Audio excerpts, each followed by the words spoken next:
नमस्कार दोस्तों, मैं Prachi super coaching IAS by textbook में आप लोगों का बेहद स्वागत करती हूँ।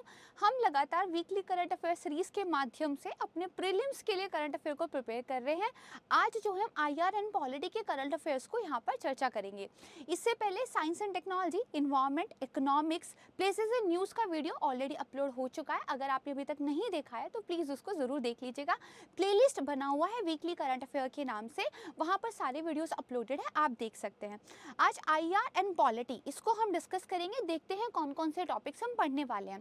अर्बन 20 ये एक इनिशिएटिव है, इसके बारे में पढ़ेंगे। कब ये इनिशिएटिव स्टार्ट हुआ था, अभी ये क्यों न्यूज़ में है, और इंडिया के कंटेक्स्ट में अगर कुछ है तो वो देखेंगे। अर्बन 20 बेसिकली है क्या, इसका एजेंडा क्या है, इन सारी चीज़ों को यहाँ पे समझेंगे। सेकेंड टॉपिक है reforms needed in United nation. देखिए, संयुक्त राष्ट्र एक संस्था है इतनी बड़ी कि विश्व में सबसे बड़ी संस्था इसी को माना जाता है। मतलब मैंने सेम बात बोली है दो तरीके से। तो यहाँ पर लेकिन क्या है, जो भी इसका एक पूरा का पूरा स्ट्रक्चर बनाया गया था वो अब से बहुत पुरानी दुनिया को देख के बनाया गया था। उस टाइम पे दुनिया में चंद जो है पावर्स थी, लेकिन आज अगर दुनिया की बात करें तो इमर्जिंग नेशंस जो हैं अफ्रीका में भी है, साउथ एशिया में भी है, साउथ ईस्ट एशिया में भी है, और यहाँ तक कि जो आपकी गल्फ कंट्रीज हैं वो भी जो है काफ़ी बड़े लेवल पर अपने आप को लेकर डेवलपमेंट पे काम कर रही है, राइट। तो अब जो है इन नेशंस के भी अपने एम्बिशंस हैं, इनको भी यूनाइटेड नेशन के अंदर जो है रिप्रेजेंटेशन ज़्यादा बेटर तरीके से मिलना चाहिए। खासकर इंडिया जैसी कंट्री जिसको मदर ऑफ डेमोक्रेसी कहा जाता है, जो इतनी बड़ी पॉपुलेशन का प्रतिनिधित्व करती है, साइंस एंड टेक से लेकर आर्ट एंड कल्चर तक के हर एक एस्पेक्ट पर भारत अपना योगदान दे रहा है। पर्यावरण को लेकर जितने भी मुद्दे हैं, भारत इतने सारे इनिशिएटिव्स को लीड कर रहा है। तो भारत जैसे देशों को तो देखिए यूनाइटेड नेशन के अंदर एक परमानेंट मेंबरशिप मिलनी ही चाहिए। तो इसी संदर्भ में थोड़ा सा हम जानेंगे यूनाइटेड नेशन सिक्योरिटी काउंसिल के बारे में, यानी कि संयुक्त राष्ट्र सुरक्षा परिषद के बारे में थोड़ा डिटेल से हम जानेंगे एंड देखेंगे कि भारत का क्या यहाँ पर एक रोल चल रहा है। इसके बाद देखिए India China 17th round of corps commander talks. ठीक है, देखिए इंडिया और चाइना लगातार न्यूज़ में है, रिसेंटली क्लैश हुए थे। लेकिन देखिए जब पहले क्लैश हुए थे गलवान वैली के टाइम पे, उसके बाद से लगातार जो है ये आप कह सकते हैं टॉक्स जो है हेल्ड की जा रही है। ठीक है, 16 ऐसी जो है वार्ता हो चुकी है, ये 17वें नंबर की थी। ठीक है, तो ये कहाँ हुई है, वो लोकेशन थोड़ी सी इंपॉर्टेंट हो जाती है, उसको हम यहाँ पे देखेंगे। Then panda task force, what is it. देखिए इस तरह के जो टॉपिक होते हैं ना, जो नाम कुछ होता है और इसका कंटेंट कुछ और होता है, वो प्रीलिम्स के लिए इंपॉर्टेंट हो जाता है। क्योंकि पांडा टास्क फोर्स नाम से लगता है कि शायद पर्यावरण से या फिर एनिमल्स प्रोटेक्शन से रिलेटेड शायद कुछ होगा, बट नो, एक्चुअली ये शेड्यूल्ड ट्राइब की लिस्ट से रिलेटेड है। तो this is a very interesting topic, इसको पढ़ेंगे। और जैसा मैंने बताया प्रीलिम्स के लिए ये थोड़े से इंपॉर्टेंट हो जाते हैं। इसके बाद रूल 267 जो है राज्यसभा का, ये न्यूज़ में है। देखिए रूल 267 क्या है कि स्पेशल पावर देता है जो एमपीज़ होते हैं, ठीक है, मेंबर ऑफ पार्लियामेंट, संसद का जो सदस्य है, वो इस रूल को यूज़ करके राज्यसभा में अगर किसी मुद्दे पर बातचीत करना चाहता है उस दिन के एजेंडे को छोड़ के तो कर सकता है। इसके लिए अध्यक्ष की परमिशन लेनी पड़ती है। लेकिन हाल के दिनों में मेंबर ऑफ पार्लियामेंट की जो रिक्वेस्ट थी इस रूल के तहत, उनको जो है एक्सेप्ट नहीं किया गया, इसीलिए इस पर थोड़ी कंट्रोवर्सी चल रही है। हमें रूल के बारे में पता होना चाहिए अपने एग्जाम के पॉइंट ऑफ व्यू से। तो आइए ये कुछ जो है मज़ेदार टॉपिक्स है, आज हम पढ़ते हैं। इससे पहले आपको मैं अपना फर्स्ट टॉपिक बताऊं, एक ज़रूरी सूचना है आपके लिए। सुपर कोचिंग पर एक ज़बरदस्त एंड ऑफ ईयर सेल चल रही है, जहां पर आपको सुपर कोचिंग प्लेटफॉर्म ज्वाइन करने के लिए बहुत ही अफोर्डेबल फ़ी पे करनी पड़ेगी। लेकिन इसके बदले आपको जनरल स्टडीज़ के बहुत सारे फाउंडेशन कोर्स, सब्जेक्ट के courses, NCERT, daily current affair, आपका मंथली करंट अफेयर का मैगजीन, ऑप्शनल के कोर्सेज, ये सब जो है अवेलेबल हो जाएगा। करेक्ट है। अगर आप इस फीस पर भी अपना faculty code, that is Prachi C, मेरा नाम क्योंकि प्राची है तो मेरा फैकल्टी कोड है PRACHIC, ठीक है, अपनी मैम का अगर फैकल्टी कोड आप यूज़ करेंगे तो आपको इस फीस पर भी एडिशनल जो है डिस्काउंट मिलेगा। ठीक है, तो ये आप ज्वाइन कर सकते हैं। End of the year cell है, साल खत्म हो रहा है, सेल भी खत्म होने वाली है, तो आप जो है जितना जल्दी इसको ज्वाइन कर ले अच्छा रहेगा। हमारे एक लकी विनर को जो है गिव अवे भी यहाँ पर मिलेगा। करेक्ट है। चलिए अब हम अपना पहला टॉपिक जो है देखते हैं। क्या था पहला टॉपिक, U20 यानी कि अर्बन 20। तो देखिए ये जो अर्बन 20 है, ठीक है, दरअसल G20 के साथ मिलकर जो है काम कर रहा है क्या? देखिए, भारत के पास अभी G20 की क्या है, अध्यक्षता है। ये दिसंबर 1 2022 से लेकर नवंबर 30 2023 तक भारत के पास रहेगी। तो इसी के तहत जो हमारा ministry of housing and urban affair है, ठीक है, जो हमारा बेसिकली आवासीय और शहरी मामलों का मंत्रालय है, उन्होंने इस अर्बन 20 इवेंट को जो है ऑर्गेनाइज किया है। देखिए, होता क्या, थोड़ा समझते हैं। ये जो अर्बन 20 था ना, इसको 2017 में बनाया गया था। किनकी लीडरशिप में? एक मेयर थे ब्यूनस आयर्स के और दूसरे जो मेयर थे वो पेरिस के थे। उन्होंने क्या कहा, हम एक ऐसा इनिशिएटिव लेकर आते हैं जो दरअसल सिटीज़ को, शहरों को एक आवाज़ दे। शहर जो हैं G20 कंट्रीज़ जो आपस में बैठते हैं, वहाँ पर शहरों को भी एक वॉइस दी जाए और जितने भी इश्यू चल रहे हैं ग्लोबल लेवल पर, उनमें सिटीज़ का पार्टिसिपेशन और कैसे बढ़ाया जाए, एक सस्टेनेबल एजेंडा शहरों को लेकर कैसे हो, इस पर बातचीत की जाए। तो जो U20 है, ये G20 के साथ ही चलता है, इसीलिए इसका नाम U20 G20 है। समझ में आ गया? 2017 में इनिशिएटिव आया था, इसको याद रखिएगा, ऐसा ना लगे कि इस बार पहली बार हो रहा है। प्रीलिम्स में क्वेश्चन बन सकता है। अब देखिए, ये क्या है, एक इम्पॉर्टेंट सिटी डिप्लोमेसी इनिशिएटिव है, जो दरअसल क्या करता है कि शहरों का जो रोल है, उसके द्वारा सस्टेनेबल एजेंडा को आगे कैसे ले जाया जाए, उसको निर्धारित करता है। हम यहाँ पर शहरों के माध्यम से कैसे विकास बेहतर हो सकता है, इस पर बातचीत करते हैं। मैंने बताया दिसंबर 12 2017 में लॉन्च हुआ था वन प्लैनेट समिट, जो पेरिस में हुआ था, वहाँ पर। ये बहुत ही ज़्यादा इंपॉर्टेंट फैक्ट है आपके प्रीलिम्स के पॉइंट ऑफ व्यू से, इसको प्लीज़ ध्यान रखिएगा। इसके बाद देखिए, ये एक एंगेजमेंट ग्रुप है G20 का, ठीक है। तो G20 के साइड बाय साइड ना बहुत सारे इनिशिएटिव्स चलते रहते हैं। This is one of the initiative, ठीक है। यहाँ पे एक प्लेटफॉर्म मिलता है शहरों को, ताकि वो G20 कंट्रीज़ के साथ एक डिस्कशन कर सके जो अर्बन डेवलपमेंट से रिलेटेड इंपॉर्टेंट इश्यूज़ है उन पर, जैसे कि क्लाइमेट चेंज हो, सोशल इंक्लूजन हो, sustainable mobility, affordable housing and इसके लिए जो एक कलेक्टिव सॉल्यूशन है, उनको डेवलप करने का प्रयास किया जाता है। अभी बात करें तो U20 का जो 2023 वाला साइकिल चल रहा है, इसको सिटी ऑफ अहमदाबाद के द्वारा चेयर किया जाएगा। जैसे यहाँ पे आप देखेंगे U20 एंड ये आपको अहमदाबाद दिखाई दे रहा है, ठीक है। तो सिटी ऑफ अहमदाबाद के द्वारा इसको चेयर किया जाएगा। Again a second important fact, ठीक है, ध्यान रखिएगा।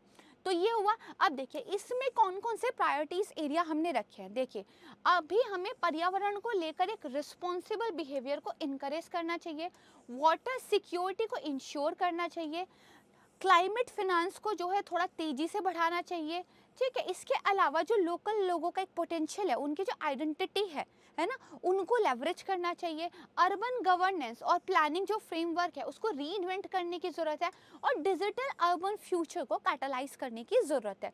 ये कुछ जो है चीज़ें यहाँ पे इंश्योर की गई हैं, ठीक है। यहाँ पर अगेन जो है जो U20 है, उसके बारे में बताया गया कि एक ऐसा प्लेटफॉर्म है ये, जो अर्बन सेंटर्स के बिहाफ पे है। ये G20 के एजेंडा को और ज़्यादा इनरिच करता है, ज़्यादा बेटर तरीके से सिनर्जीज होती है, कॉन्ट्रीब्यूशंस होते हैं, एक जॉइंट सॉल्यूशन ये देता है। आपस में लोग सिटीज़ की प्रॉब्लम्स को डिस्कस करते हैं, देन एक सॉल्यूशन निकालते हैं जो हर कोई अप्लाई कर सके, ठीक है। और G20 के मेंबर्स जो है यहाँ पर हर सेशन में इन्वाइट किए जाते हैं, ठीक है। इंपॉर्टेंट है, याद रख लीजिएगा।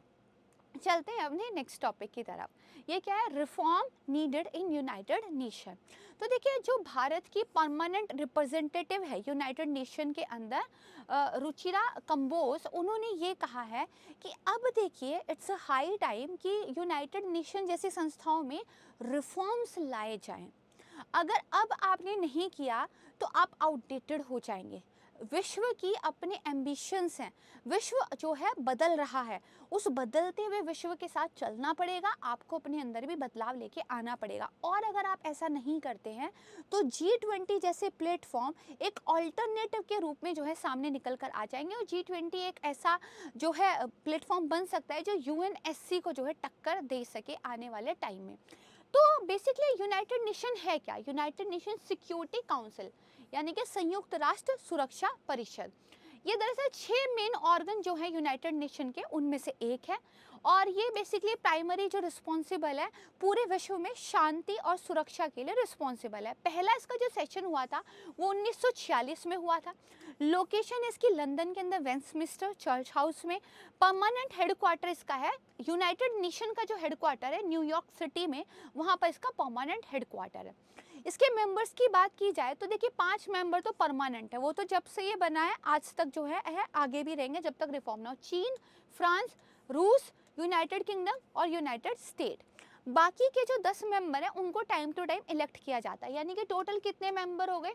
टोटल है 15 मेंबर, जिसमें से 5 मेंबर हैं आपके परमानेंट, उनको P5 भी बोलते हैं, और बाकी के जो 10 मेंबर होते हैं वो नॉन परमानेंट होते हैं, उनको टाइम टू टाइम क्या है इलेक्ट किया जाता है, उनको चुना जाता है। ठीक है, अभी कौन कौन से? अल्बानिया है, ब्राज़ील है, ठीक है, इसके बाद जो है गैबोन है, गाना है, इंडिया है, आयरलैंड है, कीनिया, मैक्सिको, नॉर्वे और यूनाइटेड अरब अमीरात। देखिए यूनाइटेड नेशन के रूल ये कहते हैं कि जो जनरल असेंबली है वो इलेक्ट करती है इन जो है नॉन परमानेंट मेंबर्स को। हर साल 5 मेंबर को इलेक्ट किया जाता है 2 सालों के लिए। क्लियर है? अब यहाँ पर देखिए, अभी बात करते हैं जून 2022 में इक्वाडोर, जापान, माल्टा, मोजाम्बिक और स्विट्जरलैंड जो है इलेक्ट हुए थे यूनाइटेड नेशन सिक्योरिटी काउंसिल में 2023 से 24 की टर्म के लिए। ये जो नए मेंबर इलेक्ट हुए किसको रिप्लेस करेंगे? एक तो इंडिया की मेंबरशिप खत्म हो रही है, इसके अलावा आयरलैंड, केन्या, मैक्सिको, नॉर्वे जनवरी 1 2023 को ये जो है रिप्लेस कर देंगे। समझ में आ गया? यानी कि नए मेंबर्स का इलेक्शन हो चुका है। अब यहाँ पे देखो, जो 5 ये परमानेंट मेंबर है ना, इनको बेसिकली एक वीटो मिला हुआ है। वीटो इन द सेंस कि एक बार हमने जो कह दिया तो बस कह दिया, वो एक डायलॉग है ना अमिताभ बच्चन का, बस कह दिया ना, तो सेम उसी तरीके से। तो यहाँ पे क्या होता है, अगर मान लीजिए आपको कोई रेजोल्यूशन लेके आना है, अगर 5 में से एक ने भी वीटो कर दिया तो फिर उस पर कोई कार्रवाई नहीं होती, रेजोल्यूशन आया भी नहीं जाता है। तो बेसिकली क्या होता है, दूसरा, अगर दुनिया में कहीं पे फोर्स यूज़ करनी है तो यूनाइटेड नेशन के द्वारा ये जो निर्णय लिया जाएगा, इसमें यूएनएससी जो है उसको डिसाइड करता है। फोर्स का यूज़ अगर करना है तो यूएनएससी डिसाइड करता है। ठीक है, अब यहाँ पे देखिए, चीन और रशिया ने 5 ड्राफ्ट रेजोल्यूशन जो सीरिया पे लाए गए 2011 से, उनको वीटो कर दिया। ठीक है, इसके अलावा यूएस की बात करें तो 1972 के बाद से इजराइल को लेकर जो भी रेजोल्यूशन आया, करीब उसने 42 टाइम 42 टाइम्स जो है अमेरिका ने वीटो का यूज़ किया है इजराइल के मामले पर। करेक्ट है। फ़लस्तीन यूनाइटेड नेशन का मेंबर इसलिए नहीं बन पा रहा क्योंकि उसकी फुल मेंबरशिप के लिए यूनाइटेड नेशन सिक्योरिटी काउंसिल की अप्रूवल चाहिए, और वो अप्रूवल जो है वीटो की वजह से मिल नहीं पाती। इसी तरह ताइवान के यूनाइटेड नेशन में मेंबरशिप नहीं हो पा रही है क्योंकि चाइना उसको एक सॉवरेन कंट्री के रूप में देखता ही नहीं है। तो यहाँ पे आप देखो, जस्ट बिकॉज इन 5 लोगों को एक स्पेशल पावर मिल गई है, ये बाकी लोगों के राइट्स को जो है कितना परेशान कर रहे हैं। सेम तरीके से जब भी इंडिया किसी टेररिस्ट पर कोई रेजोल्यूशन लेकर आता है जो पाकिस्तान बेस्ड है, चीन उस पर वीटो लगा देता है, फिर रेजोल्यूशन फाइनली आ ही नहीं पाता। तो ये एक थोड़ी सी जो है यहाँ पे चीज़ ध्यान रखने की ज़रूरत है। अब देखिए कि हाइलाइट्स की बात करते हैं। ये जो रिफॉर्म है ये बहुत मोस्ट कॉम्प्लेक्स प्रोसेस है, क्योंकि अगर बात करते हैं कि इंडिया परमानेंट मेंबर बनेगा तो चीन जो है उसको वीटो कर देता है, इसी तरह कोई और कंट्री बनना चाहती है उसको दूसरी कंट्री वीटो कर देती है। तो इस तरीके से क्या आपस में तनातनी चली रहती है। लेकिन ये जो एजेंडा है ना, ये दरअसल 3 दशक ऐसे हो गए हैं जो पेंडिंग है और कुछ भी इस पे कॉन्क्रीट या सब्सटेंटिएट प्रोग्रेस नहीं हुई है। ठीक है, देखो वर्ल्ड जो है बहुत कॉम्प्लेक्स होता जा रहा है, इंटरकनेक्टेड होता जा रहा है। इस कंटेक्स्ट में यूएनएससी जो है बहुत इनइफेक्टिव हो गया है कि वो कुछ सॉल्यूशन देगा, तो रिफॉर्म तो ज़रूरी है। ठीक है, ना ही ये जो यूनाइटेड नेशन के 5 परमानेंट मेंबर हैं, ये कंटेम्प्रेरी जो जियो पॉलिटिक्स और इकोनॉमिक रियलिटीज़ उनको रिप्रेजेंट करता है। अब क्या यूनाइटेड किंगडम को बहुत बड़ी इकोनॉमिक पावर माना जाता है? नहीं, है ना, लेकिन स्टिल वो वहाँ पर एक परमानेंट मेंबर है। जो भारत है, साउथ अफ्रीका है, ठीक है, जर्मनी है, ये कंट्रीज बहुत अच्छा कर रही हैं, तो इनको तो यहाँ पे मेंबरशिप मिलनी चाहिए। करेक्ट है, तो ये सारी चीज़ें यहाँ पे बाकी हैं। इसके अलावा जो वीटो पावर है वो पूरी की पूरी सेल्फ इंटरेस्ट में यूज़ होती है, हम जो एग्जाम्पल के द्वारा देख चुके हैं। तो this is all about United nation security council. मुझे उम्मीद है ये डिटेल से आपको समझ में आ गया होगा। थर्ड टॉपिक की तरफ चलते हैं। देखो, इंडिया चाइना का 17वां जो है एक बातचीत का आप कह सकते हैं दौरा हुआ है। Recently 17th round of corps commander level talks has been held between India and China. ये कहाँ पे हुआ है? ये चुसुल मोल्डो बॉर्डर जो मीटिंग पॉइंट है चाइनीज साइड, वहाँ पर हुआ है। देख लेते हैं। ये देखिए मोल्डो पोस्ट ऑफ चाइना, ये दरअसल आपको दिख रहा है। ये देखो चाइनीज टैंक है, यहाँ पे इंडिया के टैंक्स है। ये आप देखोगे तो ये बेसिकली पेंगोंग लेक वाला पूरा का पूरा एरिया है। ये यहाँ पे चुसुल है, ठीक है, और ये पूरा का पूरा एक बॉर्डर यहाँ पर दिखाता है, ये रजांगला है, ठीक है, इंपॉर्टेंट है। इसके अलावा आप देखेंगे तो ये पूरा का पूरा जो है लेक, ये हिस्सा चीन की तरफ आता है, ये हिस्सा जो है भारत की तरफ आता है। इसको फिंगर एरिया और नॉर्थ बैंक भी बोलते हैं। अगर इंडिया चाइना बॉर्डर की बात की जाए तो ये एक डिस्प्यूट एरिया है अक्साई चिन वाला। इसके अलावा ये एक मेजर एरिया है अरुणाचल प्रदेश वाला, यहाँ पे तवांग है जहाँ पे रिसेंटली ये क्लैश हुए थे, ठीक है। इसके अलावा इस एरिया में भी छिटपुट चीज़ें दिखती रहती हैं, करेक्ट है। तो लोकेशन समझ में आ गई। वापस आते हैं न्यूज़ पे। देखो यहाँ पे बातचीत के द्वारा ये सहमति बनी कि देखो हम क्या है जो कम्युनिकेशन चैनल है उसको ओपन रखेंगे, यही वो कह ही सकते हैं और क्या ही कहेंगे। उन्होंने कहा मिलिट्री और डिप्लोमेटिक जो चैनल्स हैं उनको हम ओपन रखेंगे और म्यूचुअली एक्सेप्टेबल रिजोल्यूशन जो होगा उसको जो है जल्दी जितना हो सके लेके आएंगे। देखो मई 2020 में जब स्टैंड ऑफ हुआ था तब से ये बातचीत जो है शुरू हुई है, 16 बार हो चुकी है, इस बार 17वीं बार हुई थी। फरवरी 2021 में जो पेगोंग तसो है वहाँ पर डिसएंगेजमेंट जो है भारत और चीन के बीच में हुई थी। मतलब भारत ने भी पेट्रोलिंग करने से जो है मना किया था, हम भी पीछे हट रहे हैं, चीन ने भी कहा था हम भी पीछे हट रहे हैं। तो जो गोगरा हॉट स्प्रिंग एरिया है वहाँ पे पेट्रोलिंग करने से दोनों कंट्री जो है पीछे हटे थे। इससे पहले डिसएंगेजमेंट हुई थी गलवान में जब 2020 में क्लैशेस हुए थे, उसके एडिशन में ये हुआ था, ठीक है। चलती रहती है न्यूज़, आगे कभी कुछ और इम्पॉर्टेंट डेवलपमेंट होगी हम उसको देख लेंगे। मैप इंपॉर्टेंट है, इसको होमवर्क के रूप में भी आप प्लीज़ जो है थोड़ा सा देख लीजिएगा, करेक्ट है। अब चलते हैं अपने फोर्थ टॉपिक की तरफ। और अगर यहाँ तक आपको वीडियो पसंद आया इसको लाइक कर दीजिए, राइट। चलिए, पांडा टास्क फोर्स है ना, न्यूज़ क्या थी, inclusion of communities in ST list still on the back burner. देखो अभी पार्लियामेंट में बहुत ज़्यादा डिस्कशन चल रहा है कि जो बहुत सारी कम्युनिटीज़ हैं उनको क्या है शेड्यूल्ड ट्राइब लिस्ट में इंक्लूड कर लिया जाए। लेकिन अपोजिशन के एक एमपी ने ये कहा है भाई सरकार नई नई लिस्ट की तो बात कर रही है, चलो ठीक बात है, लेकिन 8 साल पहले गवर्नमेंट के द्वारा एक टास्क फोर्स जो है स्टैब्लिश की गई थी जिसका नाम था पांडा टास्क फोर्स। उन्होंने भी एक लिस्ट दी थी जिनको प्रायोरिटी बेसिस पर जो है एसटी लिस्ट के अंदर डाल देना चाहिए, उनको लेके कोई काम क्यों नहीं हो रहा है। इसीलिए पांडा टास्क फोर्स जो है न्यूज़ में है और इम्पॉर्टेंट है। तो देखिए पांडा टास्क फोर्स बनी थी आपकी फरवरी 2014 में और ये थे ट्राइबल अफेयर सेक्रेटरी हुरुशिकेश पांडा। इन्होंने एक कॉम्प्रिहेंसिव लिस्ट जो है 40 कम्युनिटीज़ की बनाई थी पूरे देश से और कहा था इनको प्रायोरिटी बेस पर जो है शेड्यूल्ड ट्राइब लिस्ट के अंदर ऐड करना चाहिए ताकि इनको बेनिफिट्स मिल सके। देखिए यहाँ पे ये कंक्लूड किया गया था असम की जो टी ट्राइब्स हैं, 26 ऐसी टी ट्राइब हैं जिनको अनुबंधित रूप से मजदूरी पर अलग अलग राज्यों से असम में लाया गया था, उनको कॉन्ट्रैक्ट बेस पर लेकर आया गया। उनकी बहुत हालत ख़राब है, वो असम में टी ट्राइब्स के नाम से जाने जाते हैं, ठीक है। तो उनको इंक्लूड करो, कहाँ से आए हैं, बिहार, झारखंड, उड़ीसा से। इसके अलावा उन ट्राइबल कम्युनिटीज़ का इंक्लूजन करने की ज़रूरत है जिन्हें महाराष्ट्र, गुजरात और मध्य प्रदेश में डिस्प्लेस होना पड़ा था क्योंकि नर्मदा डैम प्रोजेक्ट जो है बनाया गया था। अब जी भी नर्मदा डैम प्रोजेक्ट बना, वो अपनी मर्जी से तो माइग्रेट करके नहीं गए थे, सरकार ने कुछ काम किया उनको माइग्रेट करके जाना पड़ा, इनवॉलंटरी माइग्रेशन हुआ। तो अब उनकी जीविका को लेके भी प्रॉब्लम है, उनको रहने की कई बार प्रॉपर जगह भी नहीं मिली है, लाइवलीहुड उनकी खतरे में। तो इनको प्रायोरिटी बेस पे जो है शेड्यूल ट्राइब लिस्ट में इंक्लूड कीजिए ताकि रिजर्वेशन के गवर्नमेंट स्कीम्स के जो बेनिफिट्स हैं वो इन तक पहुँचे। तो इन पर जो है ध्यान देने की ज़रूरत है, ऐसा कहा गया है। Now this is our last topic and the fifth topic. देखिए rule 267 of Rajya Sabha, rule 267 becomes the bone of contention in the Rajya Sabha. देखो एक भी नोटिस जो इस रूल के अंदर अपोजिशन के द्वारा मूव किया गया राज्यसभा में उसको विंटर सेशन में एक्सेप्ट ही नहीं किया गया।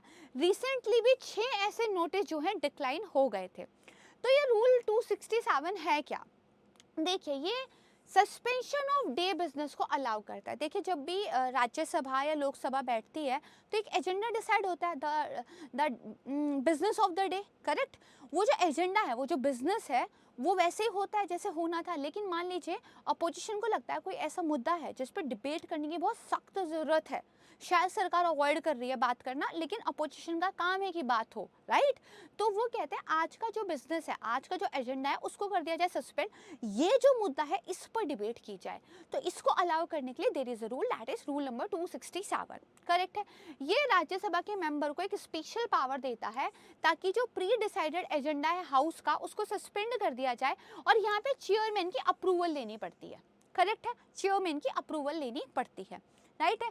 तो रूल नंबर 267 क्लियर हो गया। पॉलिटी में जब भी आप इसको पढ़ेंगे थोड़ा डिटेल से देखिएगा। यहाँ पे वीडियो होता है हमारा समाप्त, लेकिन आपको 2 क्वेश्चन अटेम्प्ट करने हैं और कमेंट सेक्शन में रिप्लाई करना है। आप लोग करते नहीं हो यार, ऐसे मत किया करो, रिप्लाई करो और वीडियो के बारे में फीडबैक दो और शेयर करो वीडियो को और क्वेश्चन सॉल्व करो, है ना। जैसे यहाँ पे आपसे जो क्वेश्चन पूछा गया है वो जो U20 था उसके बारे में पूछा गया है कि इसको ऑर्गेनाइज किया जा रहा है एनवायरमेंट मिनिस्ट्री के द्वारा, ये अहमदाबाद में होगा और इसको जो है कब लॉन्च किया गया था। 3 स्टेटमेंट है, जो सही है वो आपको बताना है, हिंदी में भी है, आप इसको देख सकते हैं, करेक्ट है। इसके बाद देखिए यहाँ पर क्या है कि कौन परमानेंट मेंबर नहीं है यूएनएससी का, तो 5 आपको दिए गए हैं। अभी मैंने P5 के बारे में आपको पढ़ाया था, तो जो नहीं है उसका आपने जो है यहाँ पे बताना है, करेक्ट आंसर देना है। सही है, आसान है, तो प्लीज़ आसान है तो अटेम्प्ट कीजिएगा। और ये जो है सॉल्यूशन दिया हुआ है जो आपको नहीं देखना होता है, आप पहले खुद से आंसर कीजिए एंड देन उसके बाद सॉल्यूशन देखिए। वीडियो यहाँ पे समाप्त होती है। मुझे उम्मीद है कि चीज़ें आपको समझ में आई होगी। यूएनएससी को हमने थोड़ा सा डिटेल में डिस्कस किया है क्योंकि वो इंपॉर्टेंट टॉपिक था। जल्द मिलूंगी आपको नई वीडियो के साथ। वीकली करंट अफेयर को लगातार वॉच कीजिए। डेली करंट अफेयर का न्यूज़पेपर एनालिसिस वीडियो आता है सुबह 8 से 9 बजे, तो आपको सिर्फ 2 वीडियो करंट अफेयर के लिए देखने हैं। एक आप देख सकते हैं daily newspaper analysis the Hindu 8 से 9 सुबह लाइव क्लास। दूसरा आपका वीकली करंट अफेयर जो कि सब्जेक्ट वाइज आता है, 5 बजे अपलोड होता है और आपका करंट अफेयर प्रिपेयर हो जाएगा विद द क्वालिटी कंटेंट, ठीक है। और चलिए मैं यहाँ पे विदा लेती हूँ आपसे। खुश रहिए, स्वस्थ रहिए, सुरक्षित रहिए। जय हिंद।